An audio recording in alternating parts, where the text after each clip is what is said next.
Assalamualaikum warahmatullahi wabarakatuh. Perkenalkan, nama saya Arjita Kalila dengan NIM 246211018 dari kelas 4A D3 Akuntansi Politeknik Negeri Samarinda.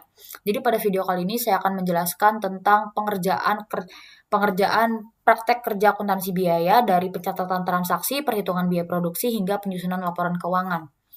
Oke, untuk menuntaskan UTS dengan tugas yang sudah pernah diberikan, jadi saya akan menjelaskan step-stepnya sekarang. Jadi pertama itu kita akan diberikan bukti-bukti transaksi yang nantinya akan kita tentukan apa saja nomor rekeningnya dan masuk ke jurnal khusus apa saja. Jadi kalau sudah kita tentukan, yang pertama itu ada jurnal penjualan. Ini yang paling simpel.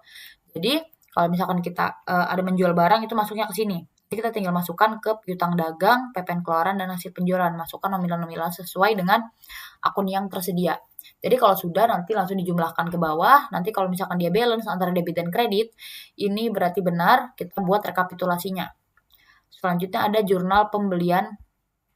Jurnal pembelian ini sama juga kayak jurnal penjualan tadi, cara postingnya. Pembelian ini ketika kita membeli bahan di perusahaan lain.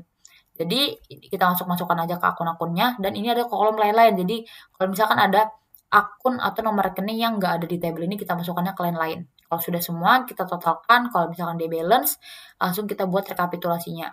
Selanjutnya ada jurnal pengeluaran kas. Jadi pengeluaran kas ini ketika kita membayar utang atau membayar biaya-biaya, itu masuknya ke pengeluaran kas. Jadi kalau sudah semua diposting, kita totalkan ke bawah. Kalau dia balance, berarti benar.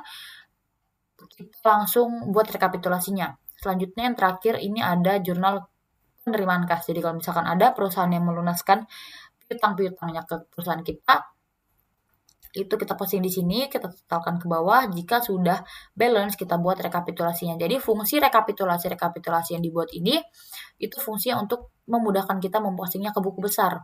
Jadi kalau misalkan ini ada 4 digit, nomor rekening ini 4 digit, nanti kita postingnya itu ke buku besar. Nih. Tapi kalau misalkan dia itu akunnya ada 6 digit kayak gini, nomor rekeningnya ada 6 digit begini. Dia nanti dipostingnya ke buku pembantu biaya. Nih, di sini. Itu aja perbedaannya dari dari 2 digit dan 6 digit.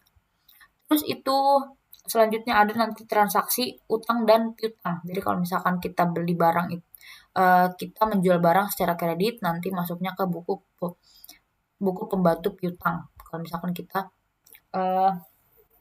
jual kredit, tapi kalau misalkan kita beli kredit, nanti dia akan masuk ke buku pembantu utang. Nih, ini utang-utang kita dan ini utang-utang perusahaan lain.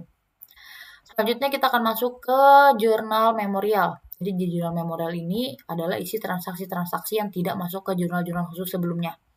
Ini ada jurnal memorial dan ini ada jurnal memorial kedua, ini adalah perhitungan penyesuaian. Di sini masuknya. Terus itu selanjutnya kita akan masuk ke alokasi biaya. Jadi alokasi biaya ini adalah perhitungan dari biaya-biaya yang dipakai untuk produksi. Tapi sebelum itu ada jurnal pemakaian bahan. Jadi bahan-bahan yang dipakai sebelum diperhitungkan itu, sebelum diperhitungkan untuk dialokasikan itu, nanti kita catat dulu nih di sini pemakaian bahan sesuai dengan persediaan-persediaannya nih, persediaan bahan baku dan lain-lain. Nanti kalau sudah kita totalkan, baru kita rekap. Nah, nanti rekapan ini diposting lagi ke buku besar dan buku pembantu biaya. Nah, selanjutnya kalau alokasi biaya tadi, kita pertama harus menghitung ini dulu. Perhitungan biaya bahan baku, tenaga kerja, dan overhead pabrik. Nanti setelah itu dialokasikan sesuai dengan departemen dan seksi-seksi yang ada. Selanjutnya adalah perhitungan dari sini tadi akan dibawa ke laporan biaya produksi seksi persiapan dan penyelesaian. Jadi nanti yang pertama itu dihitung dulu yang persiapan. Jika sudah, nanti dari perhitungan-perhitungannya nanti ini diambil aja langsung dari JM atau dari alokasi biaya.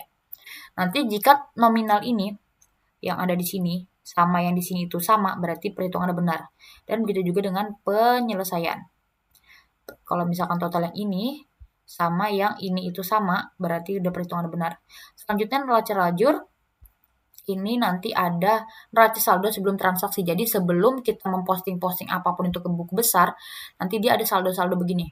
Saldo-saldo di awal begini, ini nantinya akan kita posting ke sini. Neraca saldo sebelum transaksi. Nanti setelah kita masukkan semua transaksi, sudah kita posting-posting dari JKM, JKK, JM, itu semuanya kita masukkan ke sini. Neraca saldo sebelum penyesuaian. Nanti penyesuaian ini dari JM. Ini dari JM. Kalau sebelum penyesuaian ini baru dari JKK JKM. Penyesuaiannya ada tadi yang jurnal memorial 1 dan penyesuaian ini jurnal memorial 2. Nanti dimasukkan ke sini. Selanjutnya di neraca setelah penyesuaian ini adalah penjumlahan dari ini. Neraca saldo sebelum penyesuaian sama penyesuaian 2. Itu masuknya ke sini. Nanti di tabel rugi laba ini akan kita masukkan aja langsung dari sini. Itu akun-akun di rugi laba, dan di neraca juga sama. Akun-akun di neraca ini kita masukkan langsung dari sini. Dari neraca saldo setelah penyesuaian. Nanti kalau sudah, ini totalnya memang belum balance, nanti dia diselisihkan dulu. Kalau neraca itu dari ke debit diselisih ke kredit, kalau misalkan rugi laba ini dari kredit diselisih ke debit, nanti itu selisihnya ditambahkan sama yang lebih kecil, nanti dia akan balance. Nanti kalau sudah balance, sudah selanjutnya kita akan masuk ke laba rugi. Nanti laba rugi ini langsung aja ambil dari neraca lajur nih. Langsung dilink-linkkan aja sesuai dengan akun-akun yang ada di template laba rugi. Selanjutnya ada laba ditahan, ini nanti laba ditahan dari 1 Januari 2008 sama laba bersih ditotalkan nanti dapat. Nah, ini nanti akan dipostingkan neraca lajur. Neraca lajur ini kan neraca. Neraca ini kan semuanya diambil dari neraca lajur. Jadi semuanya diambil dari neraca lajur. Yang paling terakhir tadi, kolom terakhir yang neraca, nanti yang perhitungan laba ditahan tadi masuk ke sini, laba ditahan. Nanti kalau misalkan ditotalkan semua, total aktiva dan total pasiva, kalau dia balance berarti perhitungannya benar. Oke, begitu saja. Semoga apa yang saya jelaskan dapat bermanfaat dan dapat dipahami. Sekian dari saya, terima kasih. Wassalamualaikum warahmatullahi wabarakatuh.